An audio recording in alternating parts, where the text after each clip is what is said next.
Now imagine that there's a set of qualities that makes it more probable that you'll get to the top of a dominance hierarchy.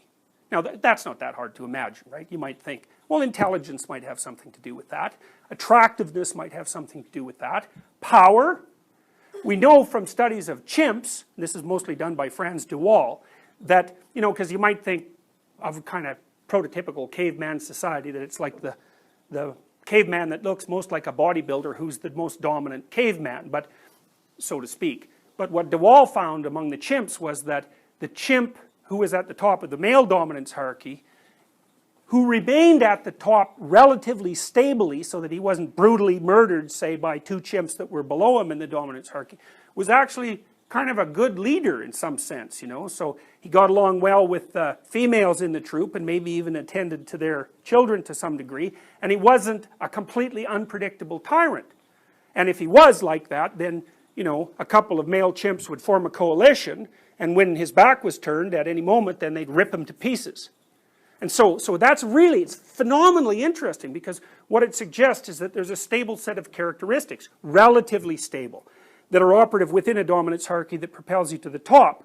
And that's characteristic not only of human dominance hierarchies, but it's also characteristic in a way that's analogous to even chimp dominance hierarchies. Okay, so that's kind of an interesting idea, right? There's a set of stable traits that propels you towards the top. And some of those would be indicators of biological health, like symmetry and beauty, and some of them would be, well, what other characteristics the rest of the bloody troop think are admirable. And because admirable is also a very interesting phenomenon, right? Because there are people you admire.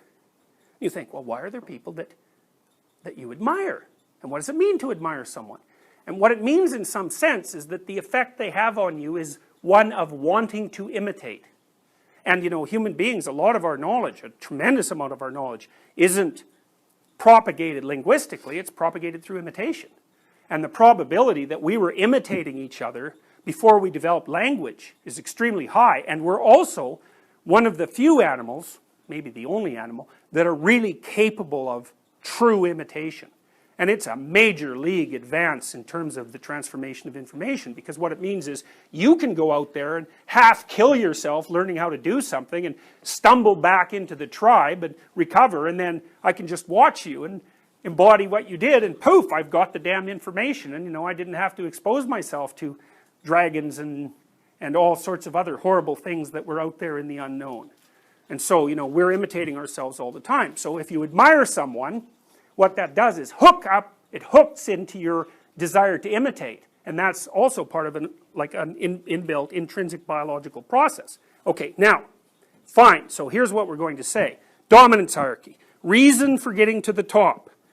That produces admiration, partly because people want to be at the top of a dominance hierarchy. That's success.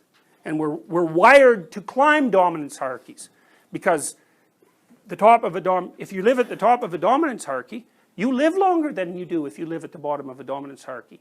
Even if you factor out the effect of relative income. It's less stressful at the top. You have better resources at the top. And the top is a place, right? Because it's been around for 400 million years. It's a place. It's like a conceptual place in a sense, or it's a place that's the emergent property of social organization. But it's a place. And it's a place where people want to go. Okay, you got a dominance hierarchy. Someone gets to the top, you admire them. All right. But that's not exactly what human beings are like. First of all, there isn't one dominance hierarchy. There's hundreds of the bloody things, especially as society becomes complex. There's a radically variegated realm of dominance hierarchies, right? And so, then you might ask yourself, across the set of dominance hierarchies, is there a set of properties that makes people likely to get to the top? And that's the kind of question that only a creature capable of abstraction could ask or posit. And I would say that the figure that represents the properties that produces the highest probability of climbing to the top of the set of all dominance hierarchies is a messianic figure. That's what a messianic figure is. So, and it's a kind of abstraction, it says, because of course, obviously a messianic figure is an ideal, right? Clearly. And so then you might think, well, an ideal in relationship to what? Well, he generally is the perfect person. Well, how would we come up with the concept of what constitutes perfect? Think about it as a biological category. Well, there's hardly anything more perfect than the ability to climb to the top of whatever dominance hierarchy you happen to be put in. Now, one of the things I would say is that women exerted tremendous selection pressure on men to be exactly that sort of creature. So, and I can tell you a little bit of experimental evidence that we have in relationship to that later. Unfortunately, it was an unpublished study because it was an undergraduate thesis, but what the hell else would women select men for? If they had any sense.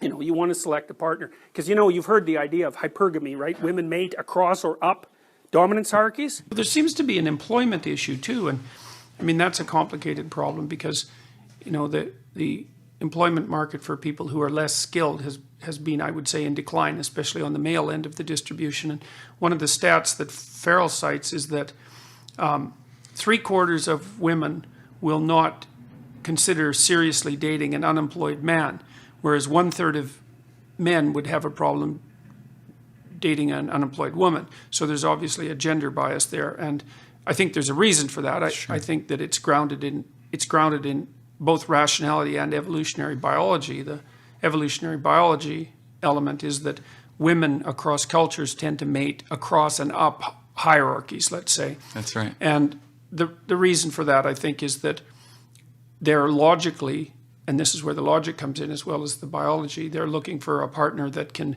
be of substantial economic utility, practical utility, when they put themselves in the vulnerable position of having a child. Mm-hmm. So then you also have this additional problem is if the employment situation tanks in any serious way, then men become less desirable as partners. And your claim, I guess, in part is that by filling that void, the government actually contributes to the problem rather than addressing it. You know, you could be really, really, really excited and really, really, really nervous, which might happen, for example, if you were going to a job interview and you actually wanted the job. It would be even worse if you went to a job interview and like 30% of you wanted the job because, you know, that's the 30% that wants to develop, and another 30% would just as soon fail so that you crawl under your bed at home and stay there with the dust bunnies till you're 40. And, you know, another 25% of you is resentful about the fact that you have to go get a stupid job at all. And so then you go in there and it's really, really complicated because not only is all that potential there, but you're fractured, and those fractures make the whole situation way more complicated and unstable than it would otherwise have to be. So, and that happens to people all the time. You know, I mean, people hedge their bets in job interviews all the time because they think, I don't really care. It's like, no, you care. You just want to have a story to tell yourself if you fail. Well, and then if you have that story, well, then probably you're going to fail because you don't get to do that. You can't go in there at 60% and hope to win. You have to go in there at 100%. Now, that's cool too, because what it implies is just what the clinical psychologists have been telling people for 60 years or 70 years, right? You have to voluntarily face the things that you're afraid of. Now, it's a little more complicated than that because otherwise you could just go play in traffic. You know, so it's not a call to stupid adventure. What it does is assume that you've got a direction and that the direction is a valid direction. And then that what happens is as you pursue that, obstacles emerge, anomalous, threatening obstacles, and then you either confront them or you abandon the whole project. Well, generally speaking, if you chop them into little pieces, then you can confront them and digest them, and then you get stronger because you're doing all this digesting. It's like you're eating the monster of chaos, and that's a classic metaphor for developing wisdom, to ingest. Piaget even uses that, right? Assimilate. It's exactly the same idea as ingesting.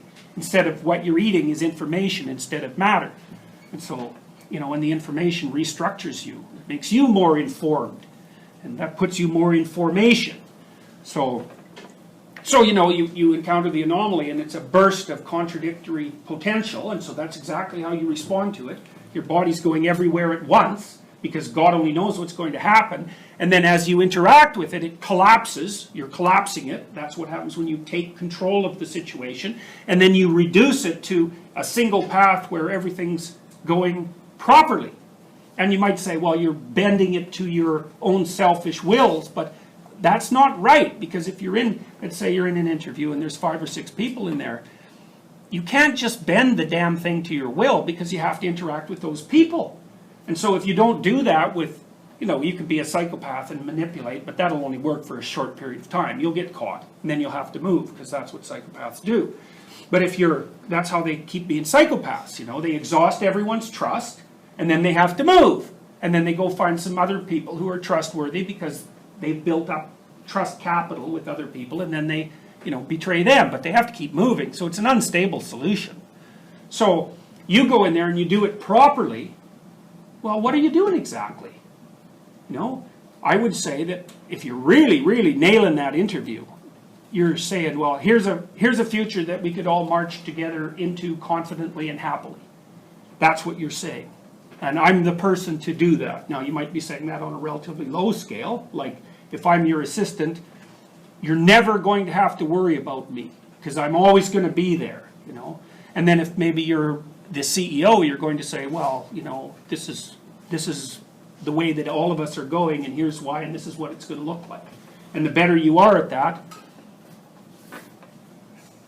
the more that potential will turn into, it multiplies. That's what happens. If you're good at dealing with it, the potential that's accessible to you multiplies.